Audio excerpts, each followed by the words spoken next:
สวัสดีครับพ่อแม่พี่น้องสู่ทุกคนทางฝั่งไทยฝั่งลาวพี่น้องมื้อนี้เบากล้องขออนุญาตถามเป็นความรู้นะพี่น้องเอ้ยการเฮ็ดนานี่พี่น้องเพราะว่าเบากล้องเห็นคนที่เขาเจ้าเฮ็ดนายอดหน้าหวานแล้วก็มาเปรียบเทียบใส่หน้าดำเฮานะพี่น้องอ่าผู้ใด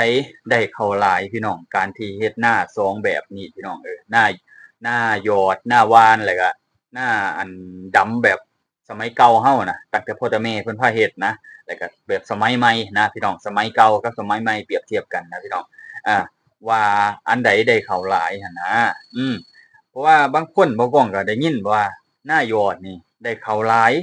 ได้เข้าหลายกว่าหน้าดำเพิ่นว่ามันขึ้นกับการดูแลเพิ่นว่าจังซั่นเด้เนาะพี่น้องเนาะแล้วผู้ใดล่ะบัดตานี้เป็นคนว่าเออบางคนบัดเว้าว่าหน้ายอดหน้าหวานบ่สู้หน้าดำเนาะพี่น้องเนาะหน้าหยอดหน้าว่านนี่10ธงบ่สู้หน้าดำธงหนึ่งเพิ่นว่านะแล้วบ่กล้องสิไปเชื่อผู้ใดแหละเพราะว่าบ่กล้องสิตัดสินใจเฮ็ดนะปีหน้านะสิหยอดเอานะพี่น้องเพราะว่าสิหักค่าใช้จ่ายต้นทุนต่างๆนานาในการที่เฮาต้องมาใช้เวลาดำมากินอยู่เถียงไร่เถียงนาอยู่ทุ่งไร่ทุ่งนาเฮานี่เพราะว่าเฮาสิตัดในตัวนี้ไปเลยนะพี่น้องเวลาที่เฮาเสียไปนะพี่น้องเนาะเพราะว่ามันสิย่นเวลาได้นะพี่น้อง การที่เฮาหยอดเฮาหว่านเนาะที่บ่กล้องเห็นมาถือว่าสิได้เขาได้น้อยได้หลายก็สร้างเนาะพี่น้องเนาะเพราะว่าถ้าเฮาบ่เฮ็ดเลยมันก็สิถิ้มนาเสียเปล่าซื่อๆเนาะพี่น้องเนาะปล่อยให้นามันอ่าเป็นนาเหือซื่อๆเนาะพี่น้องเวลามาเฮ็ดมาหยังใหม่แล้วมันหญ้ามันหลายเนาะพี่น้องเนาะไถลงก็สิยากกว่าตอนนี้เนาะพี่น้องเนาะเพราะว่าถ้านาบ่เคยเฮ็ดแล้วเฮากลับมาเฮ็ดแล้วมันสิยากเนาะไถข้นไถหยังมันยากเนาะพี่น้องเนาะนี่แหละพี่น้องบ่กล้องอยากมาถามความรู้จากพ่อแม่พี่น้องฝั่งไทยฝั่งลาวเนี่ย ส่วนมากก็สิฟังไทยแหละเนาะพี่น้องเนาะเพราะว่าฟังไทยที่เพิ่นพาเฮ็ดก่อนเนาะเฮ็ดหน้าแบบหน้าสมัยใหม่นี่นะหน้าหยอดหน้าหยังนี่เพราะว่าบ่กล้องไปเห็นในคลิปต่างๆเนาะพี่น้องคลิปต่างๆที่เขาเจ้ามีการบอกสอนแล้วก็สูตรต่างๆนานาเนาะบ่กล้องก็ยังตัดสินใจบ่ได้ว่าการเปรียบเทียบที่เขาเจ้าเฮ็ดออกมาผลงานแล้วก็รายรับอ่าตอบแทนที่ได้ผลผลิตออกมาน่ะพี่น้องยังบ่ฮู้ว่าสิได้น้อยได้หลายและกับพื้นที่นาเฮานี่มันสิเข้ากันบ่กับการที่เฮาหว่านการที่เฮาหยอดแล้วก็มาเปรียบเทียบใส่กับดำเฮานี่เองพี่น้องเอ้ยเฮายังบ่ฮู้เนาะพี่น้องเนาะเพราะว่าหลายๆทงนี่เขาเจ้าเฮ็ดนะแถวเขตเบากองนี่เขาเจ้ายังบ่พากันใช้ยานะพี่น้องยังบ่พากันใช้ยาคือหว่านแบบทำธรรมชาติแล้วปล่อยตามมีตามเกิดไปเลยหันนะปล่อยตามมีตามเกิดเลยเพราะว่าเขาเจ้าก็บ่ค่อยได้เฮ็ด เฮ็ดแบบนั้นนะพี่น้องเฮ็ดแบบที่นี่ตามคลิปตามหยังที่เขาเจ้าสอนนะต้องใส่ปุ๋ยยาฆ่าหญ้ายาคุมหญ้ายาฆ่าหญ้าก็อีกอย่างหนึ่งยาคุมหญ้าอีกอย่างหนึ่งเนาะเขาเจ้ายังบ่ทันพากันเข้าใจในจุดๆนี้บางคนอืมหว่านข้าวแล้วข้าวออกแล้วไปฉีดยาฆ่าหญ้าใส่ห้วยข้าวมันก็ตายติบัดตานี้เขาเจ้ายังบ่ได้แยกจำพวกบางคนก็ยังบ่ฮู้ว่า อันนี้ต้องแยกว่าเป็นใส่เข้าในช่วงเวลาใดยาฆ่าหญ้าในตอนนี้นะเขาจะยังบ่ฮู้เนาะพี่น้องพากันฉีดทำใส่เลยเนาะบางคนก็โอ้ยห้องกล้าเข้าเนาะเข้าตายไปกับหญ้านะพี่น้องเอ้ยจนได้ไถใหม่เฮ็ดใหม่ดำเอาว่าซั่นอืม บางคนยังจับจุดบ่ถูกเฮ็ดบ่ถูกนี่แหละพี่น้องบ่กล้องก็อยากขอคำแนะนำจากผู้หลักผู้ใหญ่คนที่มีความรู้เกี่ยวกับการเฮ็ดหน้าหว่านนะหน้าหว่านหน้าหยอดนี่พี่น้องส่วนมากผมเห็นอยู่ประเทศไทยน่ะเขาเจ้าสิหยอดมันเขาเจ้าสิหว่านเอาเนาะพี่น้องเนาะหว่านพ่นเอาแบบใส่กระปุกนะกระปุกแล้วก็พ่นไปเลยหั้นนะเฮ็ดเขาเจ้าพ่นใส่แบบนั้นใส่กระตุกคือกระตุกฉีดยานะพี่น้องเอ้ยเห็นลักษณะแบบนั้นแต่ว่าทางบ้านบ่กล้องยังบ่มี ส่วนมากเห็นแต่ฝั่งไทยน้องพี่น้องเนาะก็เลยอยากสอบถามผู้รู้จากฝั่งไทยฝั่งลาวเฮานำเนาะผู้เฮ็ดก่อนนี่บ่กล้องอันหนึ่งนี่เฮ็ดอยู่บ้านนี่บ่กล้องย้านถ้าว่าเฮาเฮ็ดแบบแบบที่บ่กล้องว่ายอดว่านนี่เนาะถ้าว่าต้นทุนบ่ฮอดต้นทุนบ่ถึงแล้วมันสิเฮ็ดยากนะพี่น้องแม่นบ่สมมุติเฮาหยุมยาปุ๋ยเฮามันอ่าบ่ถึงมันก็สิบ่งามเนาะพี่น้องเนาะเพราะว่าหน้ายอด หน้าว่านนี่ต้องใส่ปุ๋ยใส่ยายาก็ยาฆ่าหญ้าอย่างดีต้องหลายใส่หลายสมมุติหน้าเราหลายก็ต้องใส่หลายเนาะพี่น้องเนาะหญ้าหน้าเราหลายก็ต้องใส่ตามนี่แหละพี่น้องตามเราเห็นนำ เฮาเห็นในตามคลิปตามหยังแต่ว่าปัจจุบันนี้คนเริ่มเฮ็ดหลายแล้วพี่น้องเฮ็ดหลายในที่นี้ก็คือหยอดเนาะพี่น้องเนาะเพราะว่าตัดปัญหาต้นทุนเพราะว่าน้ำมูกน้ำมันแพงซุมื้อนี้ปุ๋ยมันแพงเนาะพี่น้องเนาะลด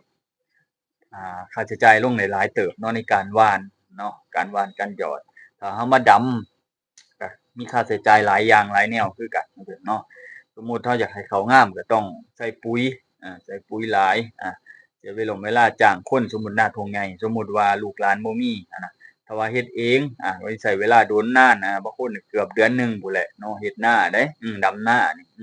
ใช้เวลาโดนเด้พี่น้องในการเฮ็ดไร่เฮ็ดนาบ่แม่นว่าเรื่องง่ายๆเนาะการเฮ็ดนาเฮาก็ได้เนาะใช้เวลาโดนอีหลีเนาะถ้าว่าเฮาสู้กับในการเฮ็ดนานี่พี่น้องมันบ่แม่นว่าเฮาเอาเวลาไปหาแนวอื่นก็ได้นะพี่น้องเนาะแม่นอยู่ว่าการเฮ็ดนาแต่พ่อแต่แม่เฮาพาเฮ็ดพาหาอืมถ้าว่าเฮาเฮ็ดนา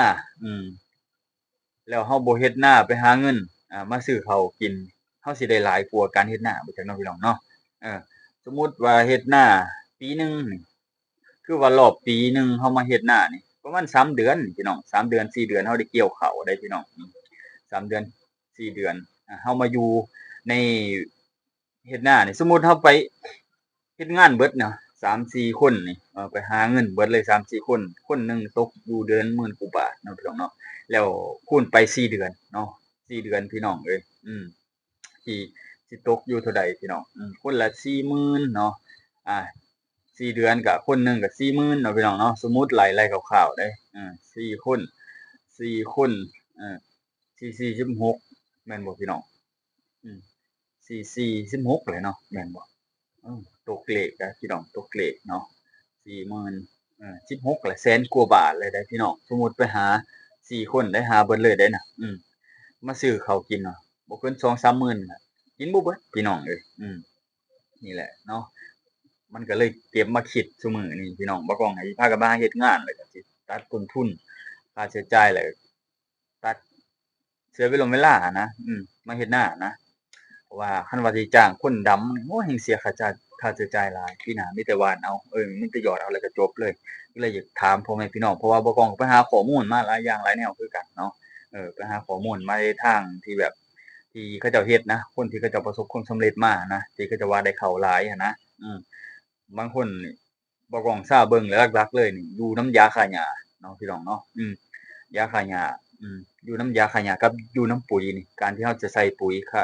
ต้นทุนที่เราสิใส่ปุ๋ยซื้อปุ๋ยมาได้นี่ว่าเราสิอยู่ในเท่าใดเนาะพี่น้องเนาะค่าใช้จ่ายมันสิอยู่ในเท่าใดเนาะมันสิขึ้นนำปุ๋ยกับยาฆ่าหญ้าพี่น้องการที่เฮ็ดนาหว่านนาหยอดนี่ที่บ่ต้องเข้าใจแต่ว่าผู้เพิ่นรู้เพิ่นอาจสิมีคำแนะนำดีกว่าที่บ่ต้องคิดแน่นอนเนาะพี่น้องเนาะเพราะคนที่เพิ่นเคยเฮ็ดเนาะส่วนมากก็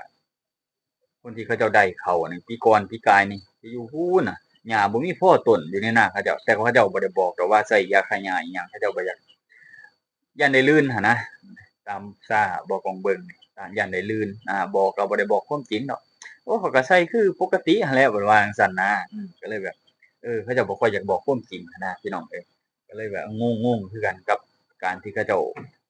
เฮ็ดแล้วเขาเจ้าบ่อยากบอกหั้นนะนี่คือเหตุที่ชาวบ้านเนาะพี่น้องเนาะชาวบ้านพากันย้านได้ลื่นนะพี่น้องแล้วมันก็มีทั่วไปนั่นแหละเราก็เฮ็ดเราบ่เคยเฮ็ดเราก็เฮ็ดไปตามนี่แหละพี่น้องหลักๆเลยก็อยากฝากพ่อแม่พี่น้องให้คำแนะนำเพราะปีหน้าปีนี้น่ะคือตัดสินใจอันอันดำแล้วพี่น้องเพราะว่าดำนี่มีค่าใช้จ่ายหลายก็คือเรามาเสียเวลาการอยู่การกินน้ำมูกน้ำมันเรานี่ มันแพงพี่น้องมันแพงขึ้นหลายเนาะ